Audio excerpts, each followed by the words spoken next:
Welcome to BK Academy of Chess. The Queen's Gambit accepted is characterized by the moves d4, d5, c4. White offers the c pawn to gain control of the center, as d takes c4, surrenders the center. However, black has counter chances at weakening white's center with c5, exchanging pawns on d4, and leaving white with an isolated d4 pawn. If white recaptures with a piece instead of a pawn on d4, the center tends to quickly liquidate, allowing black to easily equalize. The Queen's Gambit accepted is the third most popular option, after the Queen's Gambit declined with e6, and the Slav defense with c6. There are three major variations: the main line with knight f3, the Sadalto variation with e4, and the old variation with e3. The main lines of the Queen's Gambit accepted begin with knight f3. The idea is to first secure the center by preventing e5, and then to recapture the c4 pawn with e3 followed by bishop takes c4. The line continues with knight f6, e3, knight c3, leads to the two knights variation, which is a true gambit line since white can no longer expect to regain the c4 pawn after a6, e4, b5. White's compensation in the form of a strong center leads to immensely complicated play. Black can also play knight c6, e6, and c6, transposing into the Chigorin defense, Vienna variation, and Slav defense respectively. After e3, the main line continues with e6. An alternative is bishop g4, bishop takes c4, e6, usually leading to a solid position, though the game can become sharp if white immediately attempts to exploit the weakness of black's queenside in the line queen b3, bishop takes f3, g takes f3, knight bd7, as black gains great piece activity and spoils white's kingside pawns in return for sacrificing a pawn. After e6, the main line continues with bishop takes c4, c5, castle. A major alternative to castling is queen e2, called the Furman variation.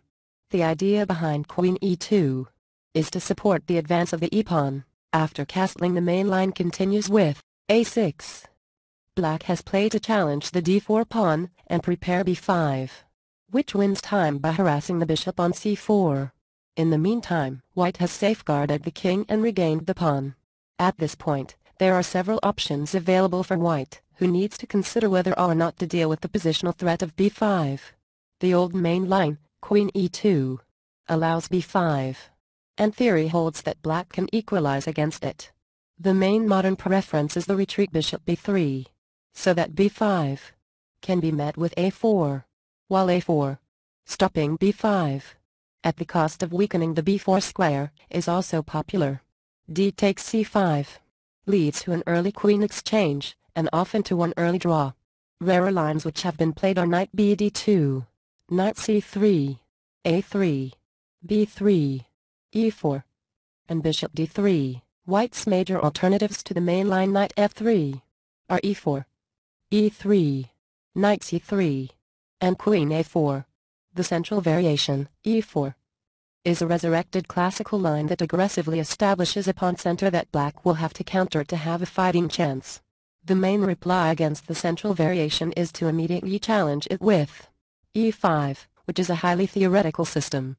Other replies aimed at attacking the center are knight c6, with ideas similar to the Chigorin defense, also knight f6, provoking e5, and c5, to undermine the center at d4. Trying to protect the pawn with the greedy b5 is fairly risky and rarely seen. e3 prepares immediate recovery of the pawn and has often been employed by strong players, most notably Anatoly Karpov. The line long had a harmless reputation due to the early discovery of striking back at the center with e5. A typical continuation is then bishop takes c4, e takes d4, e takes d4, leading to an isolated queen's pawn position. However, the open positions which ensue have not proved easy for black to handle in practice, and many players simply play e6 to transpose back to the main lines. Nonetheless, e5 was Resitano's recommendation in his repertoire against e3. An opening trap where black tries clinging onto the c4 pawn was pointed out by Alessandro Salvio in 1604. If black defends the pawn with b5, a4, c6, a takes b5, c takes b5, fatally weakening the a8-h1 diagonal, and queen f3 wins a minor piece. Trying to defend the pawn by bishop e6 may hold on to the pawn, but white has good compensation after knight e2. Knight c3 was labeled misguided because the development does not control d4 and e5, and the knight is vulnerable to a b-pawn advance from black. e5, knight f6, and a6 are all reasonable replies. White can quickly recover the pawn with queen a4, followed by queen takes c4 at some later point.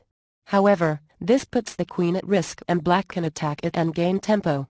And there you have it, the Queen's Gambit accepted. Thanks for tuning in to BK Academy of Chess, where together we build, and over the board we even the score.